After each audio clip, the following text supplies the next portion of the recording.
I'm going to go through the running backs, the wide receivers, the quarterback, and then the tight end that are moving up the most in fantasy football rankings right now. I actually just updated our rest of season rankings over on flockfantasy.com, and I'll let you know where we have these guys ranked currently.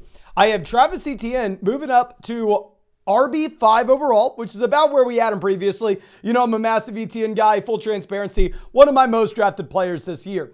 But we are moving him to 13 overall as well. So if you were to redraft today, I do think that Etienne is a late first, early second round pick, depending on how you want to start your draft. And with Travis Etienne, it's very simple, and it's the reason we loved him coming into this season.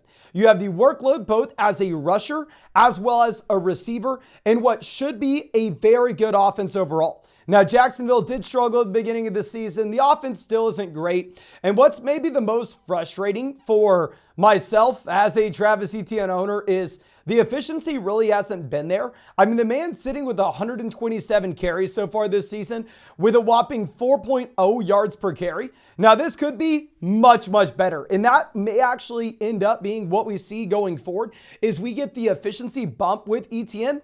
We know typically if you're going to be looking at efficiency stats such as yards per carry, they're going to be wildly different if you are looking at small samples. So the first 6 or 7 games from Travis Etienne versus the next 6 or 7 games may look completely different with that statistical category, which is why a lot of people say it doesn't matter at all. And to be fair, it really doesn't because it's so volatile. Now, the reason why I am not going to have Travis Etienne as a top 3 running back, even if we expect the efficiency to possibly get better later on in the season, the overall touchdown rate may come down for Travis Etienne in Jacksonville, where Etienne over the past 3 weeks has had 6 rushing touchdowns, right? So you may have the touchdown efficiency coming down just a bit. You may have him seeing more yards per carry. However, I think that at the end of the day, probably going to balance out just a bit. He is a mid RB1 for us rest of season. And a big thing that I love to see, and it's even better than I imagined coming into the year, is just the consistency with his work as a receiver. Let's go through and let's just draw out the floor that you have in a full PPR format with Travis Etienne with his receiving involvement. Week 1, he gets you 7.5 points. Week 2, he gets you 2.2. Week 3, 9 points. Then 4.7. Then 8.8. Then 5.8. Then 5.4. So when you're getting that floor of essentially 5 points as a receiver each and every week, and you're really just going to be getting everything on first and second down as well, it's a beautiful blend of a high floor with an incredibly high ceiling from a running back still on his rookie contract. Now let's go over to Alvin Kamara. And with Kamara, the PPR king at this point, ladies and gentlemen. Alvin Kamara is sitting with 4 games played, 35 receptions. Let me look this up. Let's go receptions per game leaders 2023. Because you have Alvin Kamara now at this point with 9 receptions per game. I have no idea how the hell anybody else would be this close to him. With Kamara, the efficiency really hasn't been there. I mean, he's had 39 targets and only 177 receiving yards. That is piss poor. And on top of that, ladies and gentlemen, you are looking at a running back that has 69 carries for 261 rushing yards. I don't necessarily think that you can just go out there and blame it on Kamara himself. Keep in mind, this is a player that is in a very bad offense, but ultimately, the efficiency shouldn't really be there with someone that is this old. We're seeing this with all those 2017 running backs, right? The only guy that has been efficient so far this season is Christian McCaffrey, but we've seen the fall off from Aaron Jones, from Austin Eckler, from Joe Mixon with their efficiency marks. For that reason, Kamara really is not someone I'm excited about in a non-PPR league. Even in a half PPR league, I think that he could be a sell, because you're essentially just getting the cheap reception volume. Taysom Hill is vulturing touchdowns inside the red zone. Maybe Jamal Williams gets a little bit better at the end of this season. I have no idea. I do have Alvin Kamara ranked as RB10 in our rest of season rankings. I have Kamara as a late second round, beginning of the 3rd round pick if we were to redraft our teams right now. Now going over to Jahmyr Gibbs. With Jahmyr Gibbs, this is a running back that had the perfect game script this past week. And honestly, I may have gone from being higher than most people on Gibbs last week to now being lower than most people because I'm seeing some crazy comments on our videos. I have Jahmyr Gibbs as a mid RB2 rest of season. I have him at RB17. I have him at 40 overall, so I'd have him as a mid 4th round selection if we were to redraft. Similar to Kamara, not really excited about Jahmyr Gibbs in a non-PPR league, right? Because with Gibbs, this isn't going to be the running back in the red zone. When you have a healthy David Montgomery's still getting all the work inside the 10-yard line, inside the 5-yard line, hell, maybe even inside the 20-yard line. And Montgomery is going to be leading this backfield in touches. But what you have with Jahmyr Gibbs is you have a running back that is going to be a phenomenal pass catcher. We see this with 10 targets for 9 receptions and 58 receiving yards this past week. And is going to be game script dependent, where if the Detroit Lions go out there and boat race a team like they did the Green Bay Packers a few weeks back with Gibbs only going to have 8 carries, right? And it's going to be disgusting.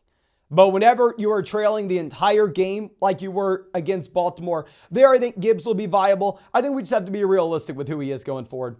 Then James Cook looks pretty damn good considering the Damian Harris injury. James Cook goes out there this past week, has 3 targets. He has 13 carries. He's the cleared guy over Latavius Murray at this point. With Cook, there's not too much to discuss. I mean, he's not necessarily a super efficient running back. The team doesn't love him. They were trying to phase him out. There's an outside chance maybe this team goes out there and makes a play for Derrick Henry. I have no idea. They are playing on Thursday night, though, and I will rank James Cook as a must-start guy with no Damian Harris. I have him at RB21 in our rest of season rankings at 57 overall. So if you were to redraft, I have James Cook as a 5th round selection. But in this Thursday game, ladies and gentlemen, if you are new to Underdog Fantasy, make sure you go out there and take advantage of the Josh Allen special pick'em. More than less than half a total yard that you are going to get with promo code FLOCK. Plus, on top of that, you're going to get a 100% deposit match with promo code FLOCK. Our rest of season fantasy football rankings and tiers. And, ladies and gentlemen, because so many of y'all used promo code FLOCK last week, they're hooking y'all up with an Amon-Ra St. Brown special pick'em for this week. More than less than half a total yard. Please make sure you take advantage of that. Only going to get both those with code FLOCK. Find that link in the description and comment section. Now going over to Deonta Foreman, Hook'em Lawrence must start running back for us last week because he had no Khalil Herbert. He had no Roschon Johnson. Roschon's probably back this week. I think you move Foreman down compared to where he was a week ago. Where a week ago, obviously, he scores 3 touchdowns and you could not be happier. I have him as RB32 in our rest of season rankings. I have him at 94 overall. I think based on this performance and based off the success that he had in Carolina last year as well, I mean, you would imagine that Foreman, I don't want to say is the straight up guy, but is right there alongside what the Khalil Herbert workload was before the Khalil Herbert injury. He's going to be that high-end RB3 for me in games where Roschon Johnson plays. Once Khalil Herbert comes back, if this turns into a 3-man running back by committee, he may not be viable, which is why he's down there as an RB3 for us. Then our next guy, don't get it twisted. I have so much Kareem Hunt in Underdog basketball drafts. Like, I am loving life right now with 3 touchdowns over the past 2 weeks for Kareem Hunt. I could not be happier, and it looks like we're printing money in Underdog drafts again this season. Now, you have the Jerome Ford injury, which obviously is going to vault up Kareem Hunt even higher than he was. But there are a couple different things I'm going to be hesitant with, and that's why I actually have Kareem Hunt ranked as RB41 in our rest of season rankings at 112 overall. He's still not going to be a must-start guy for us. Probably like a low-end RB2, high-end RB3 in the games that Jerome Ford misses. But 1, you have the outside chance this team goes out there, makes a trade for like Derrick Henry. 2, Pierre Strong is getting work here. When you had Jerome Ford go down, it's not like Kareem Hunt was like, all right, it's my time to shine. I'm taking literally everything. He did get the rushing touchdown, so for our best ball teams, really, really like to see it. But going forward, Pierre Strong and Kareem Hunt should split this backfields. With Pierre Strong injured, Kareem Hunt has been laughably inefficient. He doesn't really look great out there. I think there's a reason why he wasn't signed until about week 4, week 5. I mean, he's right now averaging 3.2 yards per carry. He has no involvement as a receiver. He's sitting with 5 receptions so far this season. Now, going over to wide receiver, honestly, Puka has not really changed in our rankings. Y'all know last week we were saying, don't panic with Puka. Still will be a high-end wide receiver too, even with Kupp in this offense. Trust me, I have no Puka. I really wish I drafted him in Underdog drafts. Way too low on him at the beginning of this season. apologize. Not only do I need to apologize to you, but I need to apologize to my bank account as well. And if you are looking at Puka, goes out there, crushes this past week, 12 targets, 8 receptions, 154 receiving yards. I still have him ranked wide receiver 13 rest of season. Still have him as that high-end wide receiver 2, low-end wide receiver 1. Still expect Cooper Kupp to be the guy going forward. So yeah, not much changes for us with Puka. I think this is kind of what you come to expect. Sometimes you get the Kupp game, sometimes you get the Puka game. Now, going over to our next wide receiver, someone that actually is moving up our overall rankings. And I know it's going to sound like we have him incredibly low because we say wide receiver 31 and you go, oh my gosh, 31? You're telling me a wide receiver 3, and it does sound very bad. But if you look at our overall rankings, you'll notice that the guys from about wide receiver 22 to about wide receiver 35, they're all identical. They're all the same. You can go through and you can throw those names into a hat, draw them out at a random order, and they're all going to be just matchup depending on how you start them. We do have Jakobi Meyers. Meyers looked great. He's 67 overall for us now. So if you were to redraft, you'd be taking Jakobi Meyers in either round 5 or round 6 of your fantasy football draft. I was a little bit concerned about what you were going to get with no Jimmy Garoppolo. I thought that if you had no Jimmy G, based off what we saw earlier this season, maybe the target volume was going to fall off for Jakobi Meyers. That was not the case in the slightest. Jakobi Meyers actually still dominates the volume in Las Vegas. I mean, he's right there alongside Davante Adams, of course, but Meyers has 13 targets. He has 7 receptions. He comes away with the receiving touchdown where Davante Adams dropped his. And now if you're looking at this, you have Jakobi Meyers with 56 targets through the first 6 weeks so far. Everything, and I repeat, everything is being funneled between these two wide receivers. Like if we're going to go ahead and pull up what we've had with the Raiders, it is honestly laughable in terms of the target concentration that they have and that it's just such a one-dimensional offense overall, where you have 71 targets to Davante Adams. You have 56 targets to Jakobi Meyers so far this season. So let's just get out this little calculator. You have 127 total targets between those two guys out of 236 so far this season. These guys are accounting for almost 54% of the targets in Las Vegas. Keep in mind that Jakobi Meyers missed a game as well.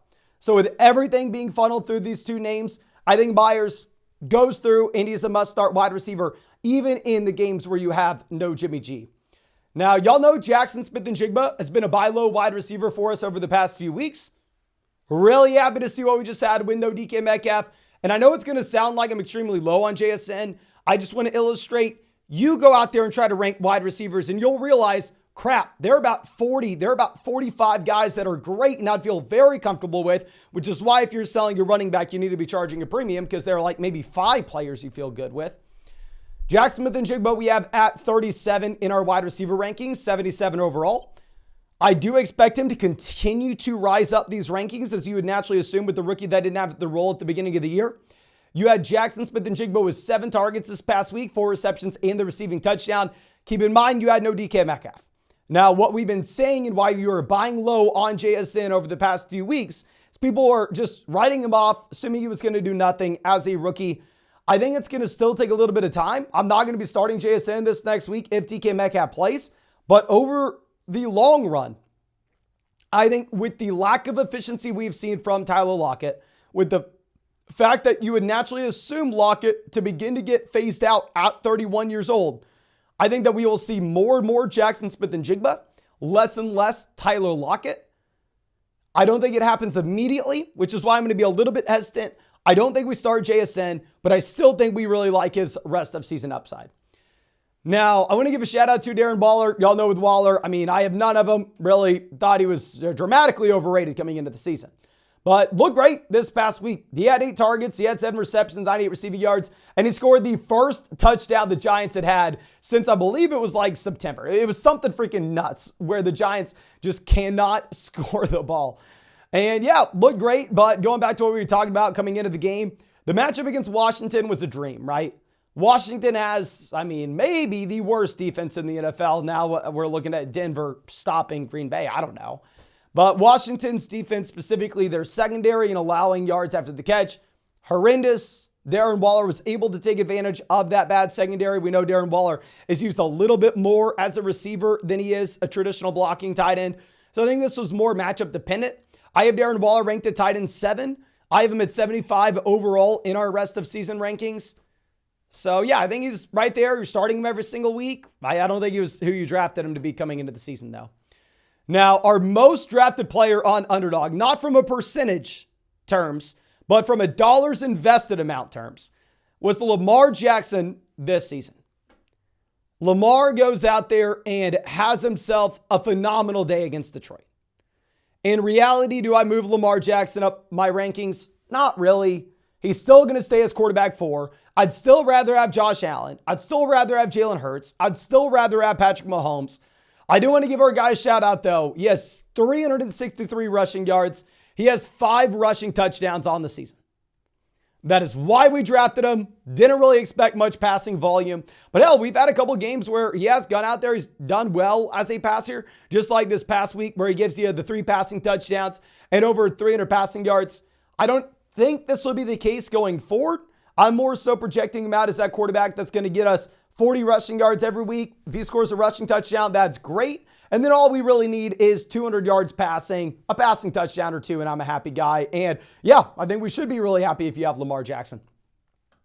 Now, I think that should be it for this video. If you enjoyed it, please go down there, drop a like, subscribe to the channel if you play fantasy football. And of course, if you wanted to check out any of those pick'ems over on Underdog Fantasy, you can find that link in the description, in the comment section. Promo code FLOCK, you are going to get a 100% deposit match up to $100 on Underdog, plus our updated rest of season fantasy football rankings in tiers, plus a Josh Allen special pick of more than less than half a total yard. If you're new to Underdog Fantasy, and it doesn't matter if you signed up 2 years ago, last year, yesterday, today, tomorrow, as long as you use code FLOCK, you're also going to get an Amon-Ra St. Brown special pick'em, more than less than half a total yard this week. Super pumped that we're able to get you all that. And a LeBron James special pick'em. Forgot about that for NBA tip-off as well. More than less than half a total point. So literally nuts. That stuff never happens. Make sure you take advantage. But I think that's all I have for you. Again, thank you so much, ladies and gentlemen. I really appreciate you and really hope we get to see you out in the live stream later tonight.